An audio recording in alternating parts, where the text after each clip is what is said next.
Saudações cristãs a todos aqueles que visitam este canal. Meu nome é Marcos Lopes, seja bem-vindo a este canal. Vamos ler a inerrante palavra de Deus que diz aqui em Ezequiel, capítulo 33, verso 4 e 5. Se aquele que ouvir o som da trombeta não se der por avisado e vier a espada e o alcançar, o seu sangue será sobre a sua cabeça. Ele ouviu o som da trombeta e não se deu por avisado, o seu sangue será sobre ele, mas o que se dá por avisado salvará a sua vida. Nós estamos vendo aqui uma passagem sobre o Atalaia, aquele que realmente era o profeta do Senhor. Ele teria que avisar o Atalaia com som de trombeta, e não se der por avisado e vier a espada e alcançar, o seu sangue será sobre a sua cabeça. Fala sobre o alerta, senhores, o alerta de um atalaia, como um atalaia deve se comportar, como ele deve proceder, como ele deve agir, né? Caso contrário, ele interferiria na vida de outras pessoas. Bem, nós vemos aí no mundo sujo da política, né, que passa o pano para tudo, né? Vemos, por exemplo, o Supremo Tribunal Federal passando o pano para os demandos do presidente Lula e de sua esposa Janja, onde, se tais atos fossem praticados pelo presidente anterior, há muito tempo já teria sido praticado o impeachment, né? Já tinha sido concluído o impeachment. Mas, como o Supremo Tribunal passa, né, o pano para este atual desgoverno do Brasil, então nós vemos aí ele fazendo os maiores desmandos e ninguém fala absolutamente nada. Por quê? Porque alguém está passando o pano. Então, nos discursos do ministro do Supremo, né, Alexandre de Moraes, eles reafirmam as suas falácias de que foram eles que salvaram a democracia brasileira.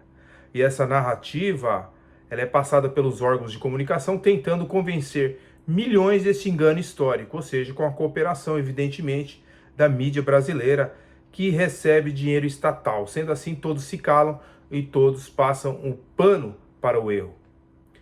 Mas este engano, né, está presente também no campo religioso e principalmente na vertente dos atuais teólogos reformados do Brasil, onde se vê atitudes deploráveis que eles dizem em suas redes sociais. É um engano com roupagem de piedade, onde parece que são eles que estão certos e que eles que estão também corretos na história da teologia. Eles procuram passar o pano para o arminianismo, né, que crê no livre-arbítrio libertário, e toda sorte de engano, como por exemplo a graça preveniente. Para serem bem vistos por todos, vendem a imagem de um bom moço. Afinal, precisam continuar vendendo seus livros para o maior grupo que se encontra entre as igrejas, que são os arminianos. Para também continuarem vendendo e lucrando com seus cursos online, eles precisam mudar o seu discurso. É como, por exemplo, Alexandre de Moraes, que engana, né, os incautos, aquelas pessoas que desconhecem ciências políticas, dizendo que foram eles que salvaram a democracia. Então, esses teólogos do Brasil, né, reformadinhos da moda, eles dizem que são eles que salvam a teologia protestante. Eles precisam continuar ministrando nas igrejas arminianas, precisam continuar sendo convidados por grandes congressos dos arminianos e, evidentemente, continuando lucrando, né, com as suas generosas ofertas que são doadas nesses eventos. E existe o fator de querer também buscarem notoriedade, passar a imagem positiva, né, para as pessoas e serem bem vistos por todos. Eles fingem, né, não olhar para o passado e ver como era a mentalidade dos nossos pais espirituais reformados, como agiam os pré-reformadores, né, e como os reformados do século XVI lutavam contra a mentira teológica. Os protestantes dos séculos XVI, XVII, XVIII e até XIX pensavam bem diferentes, né, desses teólogos reformados do Brasil de hoje. Temos muitos exemplos a citar, como Richard Hesbury, Augustus Toplady, John Owen, Charles Spurgeon e tantos outros, mas eles fingem que as suas declarações nunca existiram.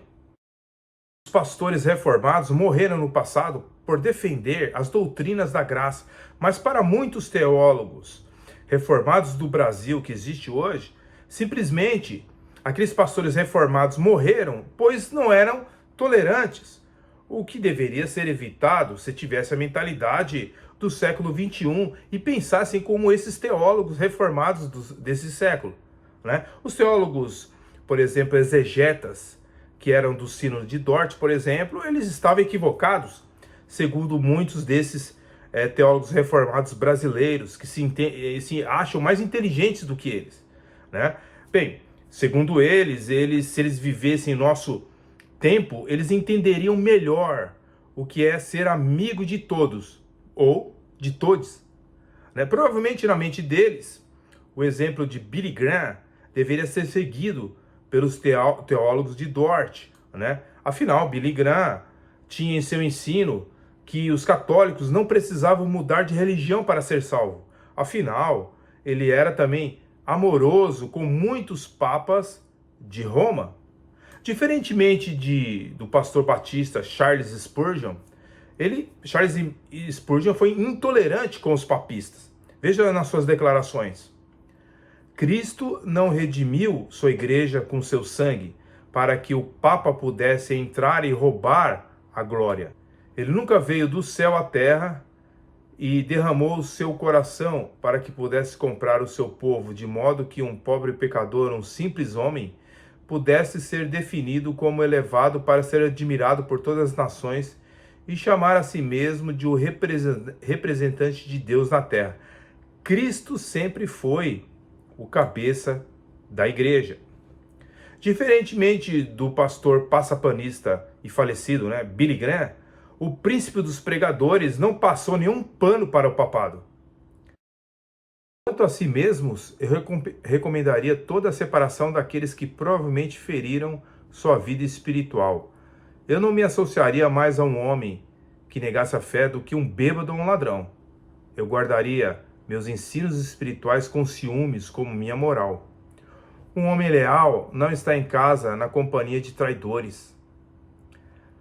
Há associações com ímpios em que devemos ir, a menos que saibamos do mundo completamente. Há associações com os ímpios em que devemos ir, a menos que saiamos do mundo completamente. Mas há outros que são opcionais e aqui devemos ousar ser escrupulosos. Bem, pelo visto, o príncipe dos pregadores, né, Charles Spurgeon, sofreu muitas represálias em seu tempo, adoeceu por isso, e alguns dizem que isso até ajudou a sua morte prematura. Ele não foi aceito em seu tempo, falava demais, não praticava o politicamente correto e não passava o pano nem para Roma, nem para o arminianismo. Então, se ele vivesse no nosso tempo, certamente também seria mal visto por grande parte dos teólogos reformados brasileiros. Mas os novos teólogos reformados desse século lembram sempre a história da amizade de John Wesley com George Whitefield, mas não lembram do combate teológico entre o teólogo reformado Augustus Toplady e o teólogo arminiano John Wesley. Na verdade, eles fazem um corte histórico que melhor lhe convém, para eles ficarem bem na foto. Os teólogos reformados brasileiros também não informam aos novos cristãos que estão entrando para a ala reformada de que George Whitefield combateu, sim, os erros do teólogo arminiano John Wesley. Mas, até nisso, eles passam o pano.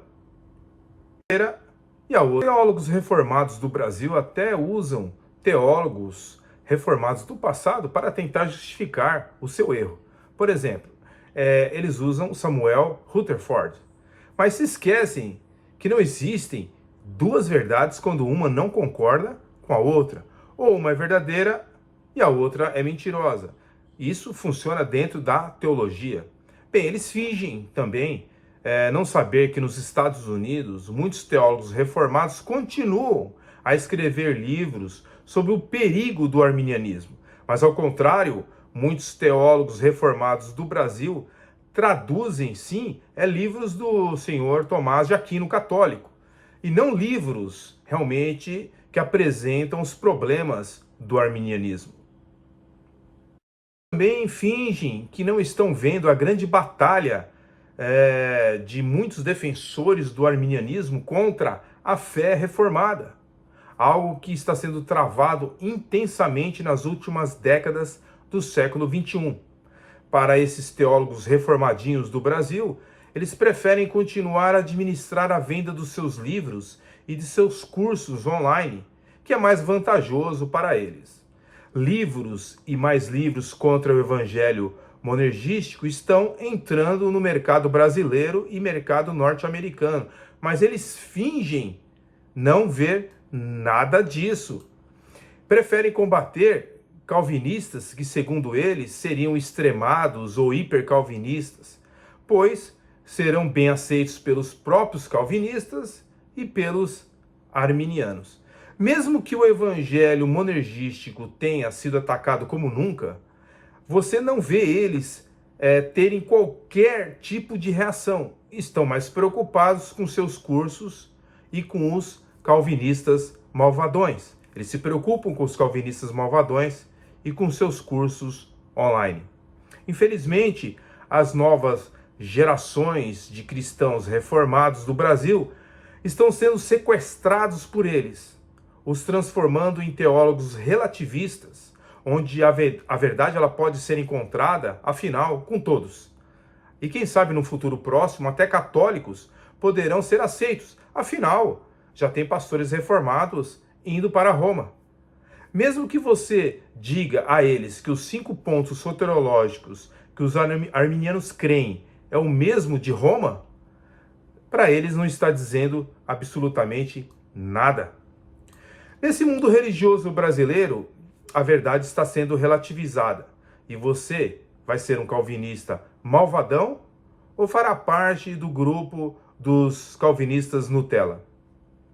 Você que escolhe.